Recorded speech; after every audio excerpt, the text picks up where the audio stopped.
글로벌 물류 대란 우려 속에서 오늘장에서 해운 관련주 주목을 받고 있습니다. 특히나 후티 반군에서 지속적인 공격이 나오면서 글로벌 해운사들이 항로를 우회하게 됨에 따라서 물동량 증가와 함께 운임료 상승이 부각되고 있는데요.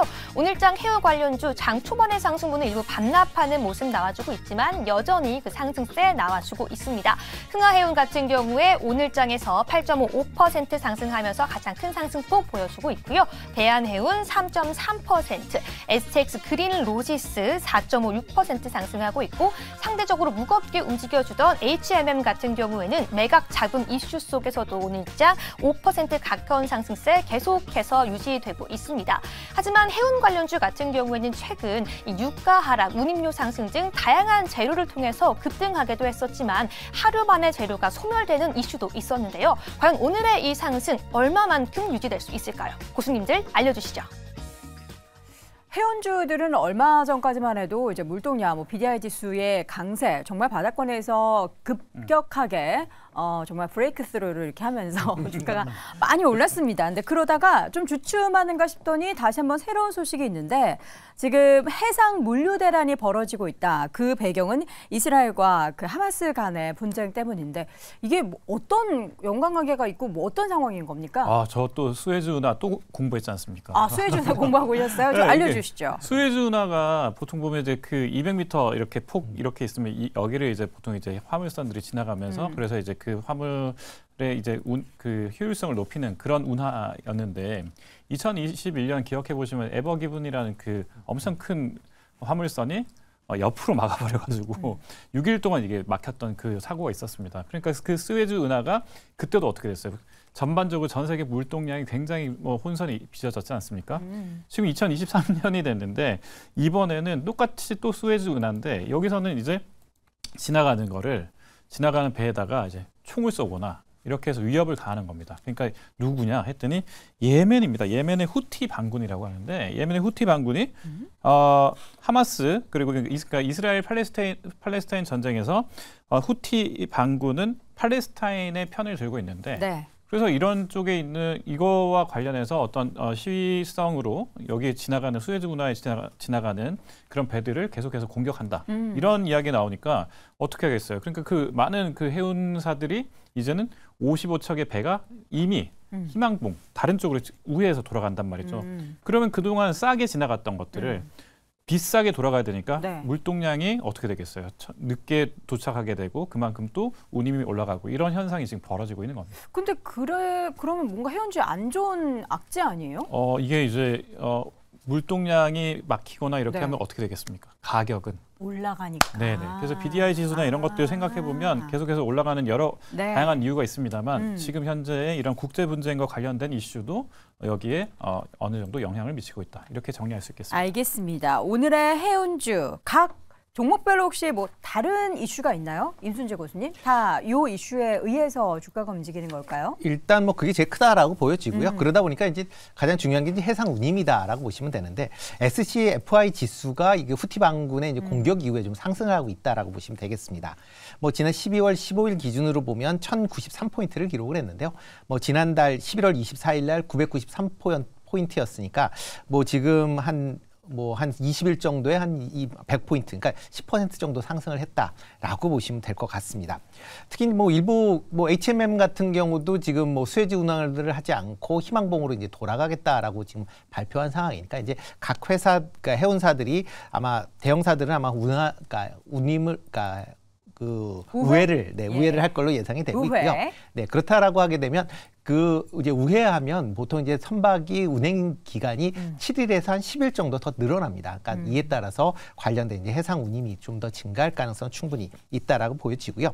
다만 이제 지금 오늘 같은 경우에는 이제 다른 이제 BDI 관련된 기업들도 다 강한 그런 상승세를 보이고 있습니다. 그렇지만 BDI 지수가 최근 중국에 관련된 경제 상황에 따라서 왔다 갔다 하고 있는데 최근 들어는 또 급락을 보이고 있는 그런 상황이니까 그런 점 좀 유의를 하시면 좋을 것 같은데요. 네. 지난 12월 4일 화요일날 3,300포인트를 기록을 했었는데 지난주 금요일에 2,300포인트. 그러니까 이게 단 뭐 한 2주일 만에 한 1,000포인트 정도 빠졌습니다. 그러니까 그만큼 변동성이 큰 상황이니까 그런 점도 같이 주목해서 보셔야 될 걸로 보여집니다. 네, 해운주도 해운주지만 조선주 가운데서는 오늘 보니까 삼성중공업의 주가가 좀 장중에 큰 폭의 하락을 보였다가 지금은 낙폭을 좀 줄여가긴 했지만 여전히 5%대 하락을 보이고 있습니다.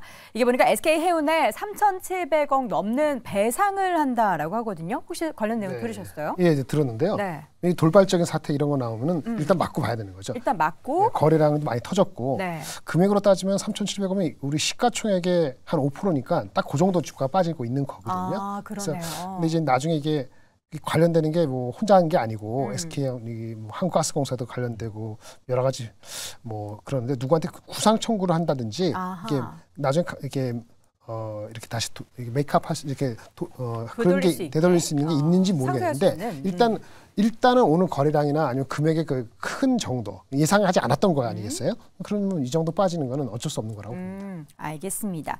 자, 국제유가의 움직임도 해운주에 꽤 영향을 미치죠. 최근에 국제유가 하락한 것도 해운주에는 오히려 호재였다. 라고 그렇죠. 인식을 할 수 있겠네요. 그렇게 볼 수가 있는 부분이죠. 그래서 지금 해운주들 같은 경우는 사실 그 수혜주 운하 관련되어 있는 모멘텀이 시장에서 강하게 작용을 하고 있지만 네. 지금 구조 자체도 좀 유리하게 진행이 되고 있습니다. 어쨌든 구조. 유가가 하락을 하면서 그에 따라서 뭐 수익성이 좋아진다라는 부분이 굉장히 큰 도움이 되고 있다라고 보고 있고요. 그런 부분들로 인해서 계속해서 부각이 될 가능성이 높다라고 보고 있는데 어쨌든 가장 중요한 것은 물동량이 실제로 늘어나느냐라는 부분이 하나가 될 수가 있겠고요. 또 한 가지 같은 경우는 이 반군의 이슈가 이어질 수 있는지에 대한 추이를 좀 살펴봐야 될 것 같습니다. 그래서 실제로 물동량이 늘어나고 있는지 그리고 반군과의 그런 계속해서 이 분쟁이 이어질 수가 있는지를 체크해 볼 필요가 있다라는 말씀을 드리고요. 그리고 우리 시청자분들께 좀 말씀드리고 싶은 부분은 우리가 이제 이 상하이 컨테이너 운임 지수가 있고요. 벌크선과 관련돼서 발틱 해운 지수가 운임 지수가 있는데 우리나라 같은 경우 이제 컨테이너선을 많이 운용을 하고 컨테이너선과 좀 더 관련이 있다라고 보시면 좋을 것 같습니다. 우리나라에서 이제 HMM 같은 경우는 컨테이너선과 관련돼서 아까 전에 말씀하셨던 그 SCFI 상하이 컨테이너 운임 지수를 보시는 게 좋고요. 그리고 벌크선과 관련돼서는 펜오션 쪽을 보면 좋을 것 같은데 우리가 이제 주가의 흐름상으로는 지금 흥하해운이라는 기업이 가장 탄력적으로 움직이고 있습니다. 그래서 트레이딩 관점으로 접근을 한다라고 한다면 흥하해운 같이 좀 규모가 작지만 탄력적인 움직임을 보일 수 있는 종목군들을 보셨으면 좋겠고 근데 지금 아까 전에 말씀드렸었던 그 물동량이라든지 반군과의 그런 연관성이 이어진다라고 한다면 네. 지금 이제 거래가 저점대에서 붙으면서 반등을 주고 있기 때문에 어떻게 보면 트레이딩으로 시작을 했지만 좀 더 장기적으로 끌고 갈 수도 있기 때문에 관련되어 있는 해운 관련주들은 계속해서 눈여겨보시는 게 도움이 될 것 같습니다. 네, 알겠습니다. 자, 해운주 사실 해운주 개인 투자자분들이 많이 안 사죠. 그렇죠. 네, 관심이 없지만 그래도 이제 개별적인 좀 뭔가 단기 트레이딩을 하시는 분들이 최근에 해운주를 많이 샀다 팔았다 하셨을 것 같은데 다시 한번 요 이야기가 나오면서 주가의 강세가 보이고 있는데 해운주도 사실 여러 기업들이 있어요. 뭔가 종목 하나 고르기가 근데 좀 쉽나요? 어떤가요? 지금 조금 그러니까 어떤 식으로 이제 판단할 거냐라고 보시면 될 것 같습니다. 주가의 조금, 탄력성과 아니면 실적 담보된 그렇죠. 기업. 그것도 있고 이제 이 회사가 어떠한 이제 사업을 이제 집중적으로 하느냐. 그러니까 조금 전에 말씀하셨듯이 이게 이제 컨테이너 중심이냐 아니면 벌크선 중심이냐라는 부분도 같이 보셔야 될 것 같고요. 네. 뭐 최근 들어 이제 뭐 컨테이너선 관련돼서는 뭐 물동량이 증가는 하지만 컨테이너선도 지금 많이 증가를 했기 때문에 상대적으로 운임이 지금 크게 못 올라가고 있다라고 보시면 될 것 같고요. 대신 이제 벌크선 같은 경우는 이제 중국 그 경제 상황에 따라서 좀 이제 왔다 갔다 한다라는 부분 좀 같이 좀 주목을 해 보셔야 될 것 같습니다. 특히 중국의 이제 경제 지표가 잘 나온다라고 하게 되면 지금 뭐 BDI가 뭐 아까 벌크선 지수인 BDI가 좀 빠르게 올라가는 그런 모습을 보이는데 다만 이제 또 그러니까 정제 지표가 부진하게 나온다라고 하게 되면 그만큼 또 BDI 지수가 급락을 하는 그런 모습을 같이 보이고 있기 때문에 그런 부분도 같이 뭐 맞물려서 생각해 보시면 좋을 것 같고요.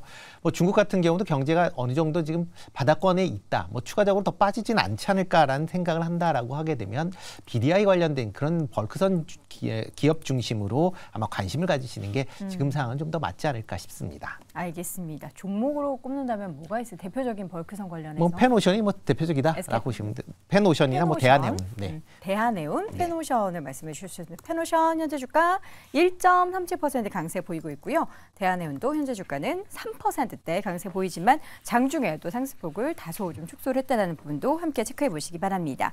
다시 한번 해운주에 대한 네 분의 의견 정리해 드리겠습니다.